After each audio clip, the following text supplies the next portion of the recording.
Good afternoon, everybody. My name is Greg Nader. I'm the president of Open Source Integrators. We're based in the United States, and we're going to talk about one of our customers, Arcimoto. This was a particularly good case study, and we're pretty excited to talk to everybody about this. A little bit about us quickly. We've been an Odoo Gold partner since 2012. I've always wanted to be like Luke when I grew up, so this is something. You've been a Gold partner. You were the first one, I think, way back when, right? So yes. Areas we work in: e-commerce, custom manufacturing, direct to customer and retail, warehouse manufacturing, field service management. We have a great talk this afternoon about that, and utilities and assets as well. Again, quickly going through this, we are based in the U.S. We have 3 offices in the U.S. The main one is in Gilbert, Arizona. We have where we started in Redlands, California, and then an office in Boston, Massachusetts as well. Arcimoto. Out of curiosity, how many of you know about Arcimoto? Have looked into it? Okay, you just want to hear a cool case study. That's what I'm hearing. Okay. Arcimoto was founded a little over 11 years ago, but has spent years and years of R&D to try and perfect small, sustainable transportation systems. And their first big product is coming to the market right now. It's something they're calling the Fun Utility Vehicle. This is them a few months ago with a much smaller crowd. They've been hiring like crazy. And these are a couple fun utility vehicles here. So it's a 2-passenger, front to back tandem electric vehicle. It's got 2 electric motors, one for each of the front drive wheels.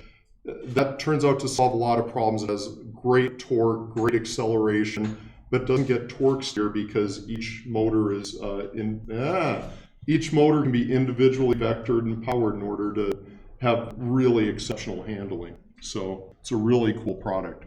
Top speed is around 80 miles an hour. It's open air, so it's like perfect for. I'm a California guy, so it's perfect for putting your surfboard on the top and going to the beach. Switzerland, maybe not. Well, Switzerland, put your snowboard or your skis on, right? And then bundle up really good. So we started with them in January of 2018. They had kind of been playing with this, working on building something, and realized they needed help and called a partner for some integration help. Our process is the same, whether it's a big company or a small company. And I'm going to explain this and then kind of walk through the steps a little bit. We do take a little bit of time at the beginning to analyze the situation, determine what the needs are, what the goals are, if there's timelines or cost constraints. We then work on optimizing the business processes as well as the ERP. How many of you are functional? Okay. How many of you are technical? How many of the technical people like to write software for bad business processes? Anybody? No? Okay. Neither do we. And after that optimization, making sure that we get that right, then we'll start doing our automation, building custom modules and so forth. And finally, transition, get them up and live and running.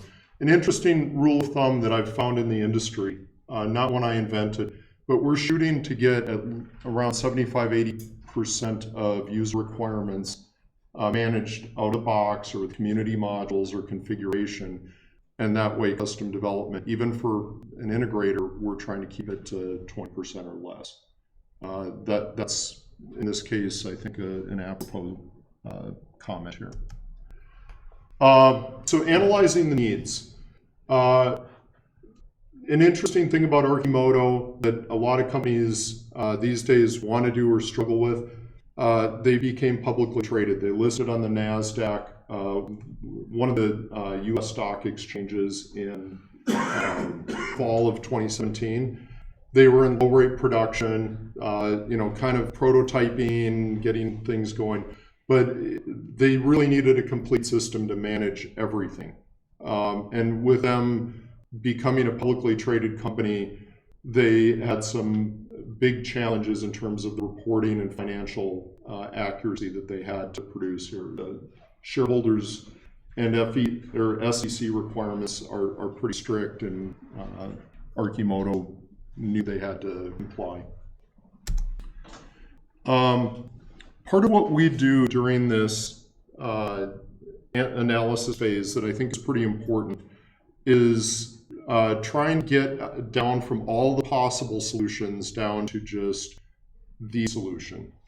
And there's a really smart idea here called the cone of uncertainty. And the idea being that at the beginning, we have all kinds of options here. And at the beginning, at the end, that's what we're actually doing. The estimate improves. So when you're trying to do estimation of time, budget, resources required, the estimate improves not really because more time goes by, but it's because people start making decisions. And that's something we think that's pretty important. And Arcimoto was just great at this. We'd present options and the pros and cons of each option, and they'd make educated, informed decisions. And by doing that, we were able to move the project along a lot quicker. It requires consulting that is knowledgeable, knows what's available, and can sketch out different options. You can't do this easily if you don't know what the roadmap could be yourself, but if you are able to do the homework and research and present options in an effective manner to your customers, you're going to end up with them being able to make informed decisions quickly. So from there, we were in a place where we could optimize the software and the business. And that was really important. Where we could use Odoo just out of the box with simple configuration, we did so. And we could do things like that for accounting, inventory, manufacturing, quality, and expenses. But we also saw that there were tweaks to the business that had to go along with that. We had to have people in the business open to changing how they were doing expenses or how they were doing quality management. And all the normal concerns about change management were there. In this case, I'd say it was a little easier because there wasn't a lot of processes to change. They were brand new. So it was in some ways pretty easy adoption to say, we don't have a budget or an expense system, so we're just going to use this expense system. These processes are still being tweaked. They're a growing, maturing company. And as part of that, they are continually refining their own processes, and we are doing very agile development to make changes to keep up with their business evolutions. Automation. Because they're publicly traded, we really did have to think about some things pretty carefully in terms of how, financially, how is this going to be tracked and what kinds of controls needed to be in place. So unlike a lot of companies, we have implemented a complete audit trail on all financial transactions. We could not use Odoo because it's the infrastructure is not locked down enough to be able to pass what's called SOX 2. There may have been some wiggle room on, it's not really hosted, but it was like, no, we didn't want to take that chance. So we have it hosted on infrastructure that is Sarbanes-Oxley compliant. And then we did end-to-end testing of all business processes and automated testing at a functional level as well.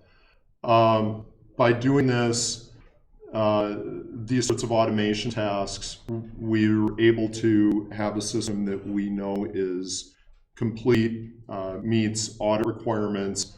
The last few days have been quarter closing for their financial team. So that's why I'm here today myself and without the financial team. But because of the automation we did, they're able to do their jobs and successfully close a quarter.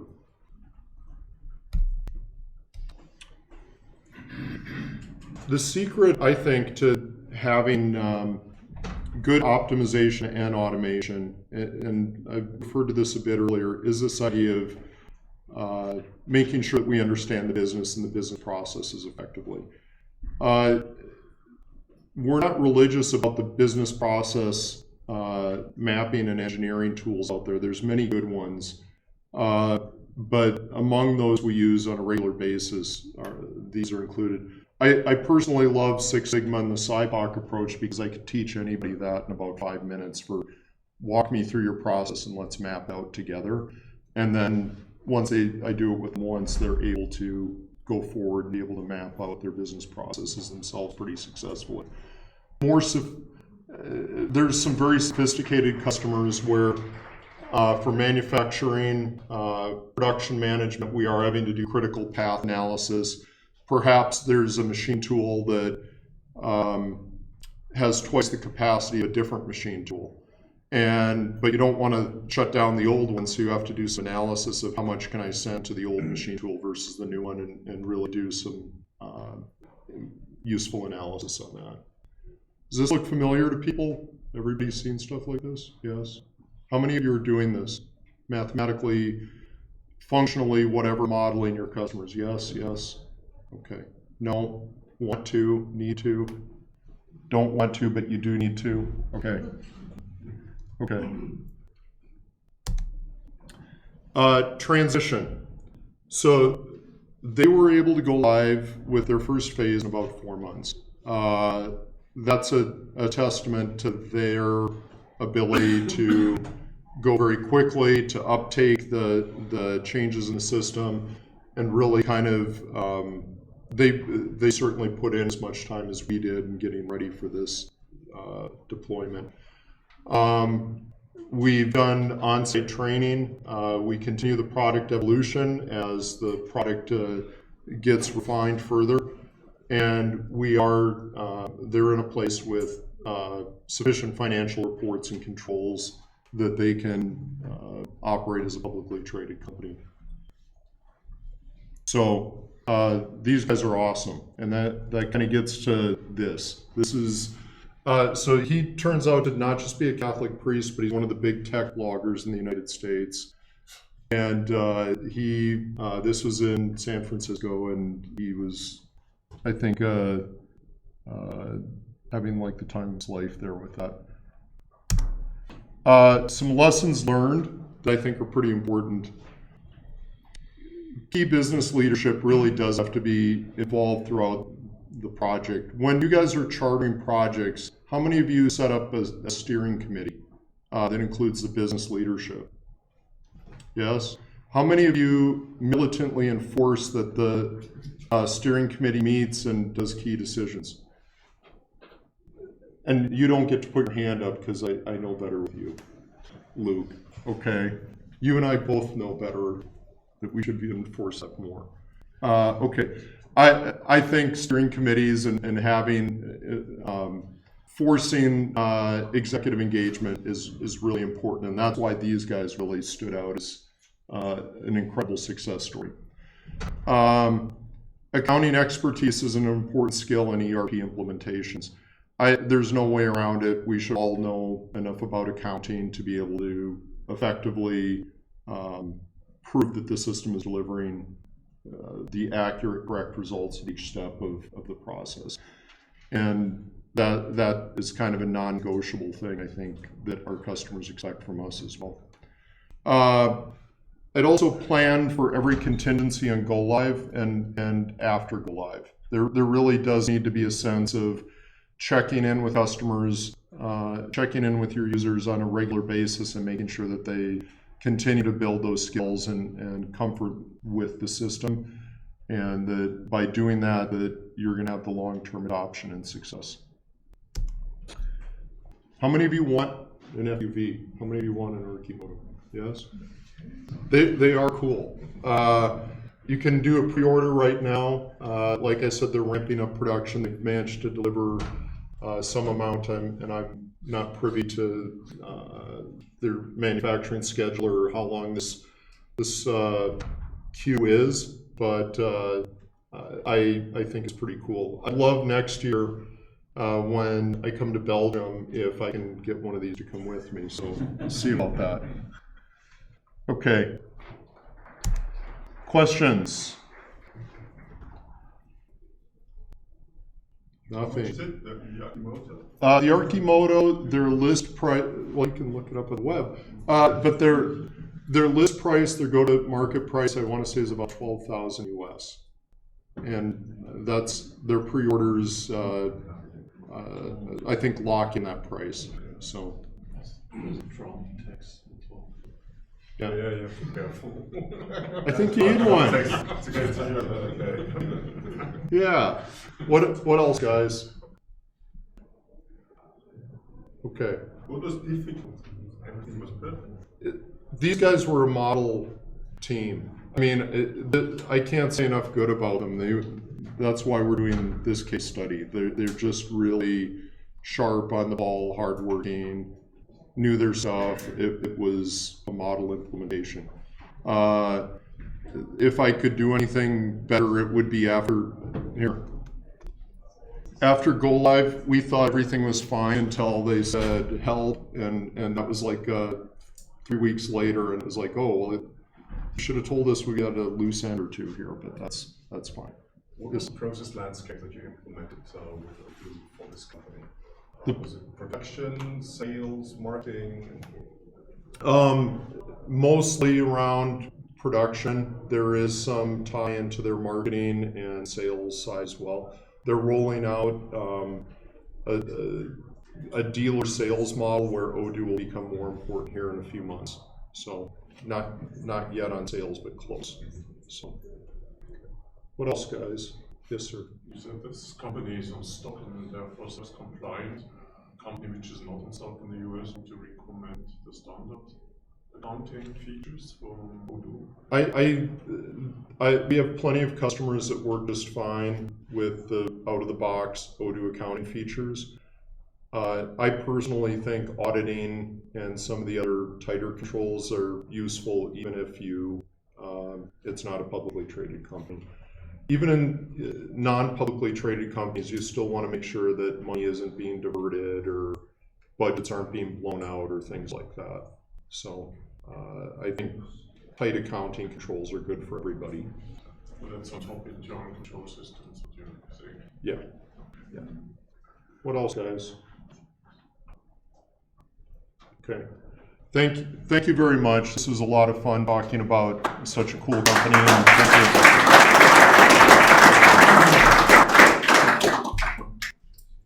Okay.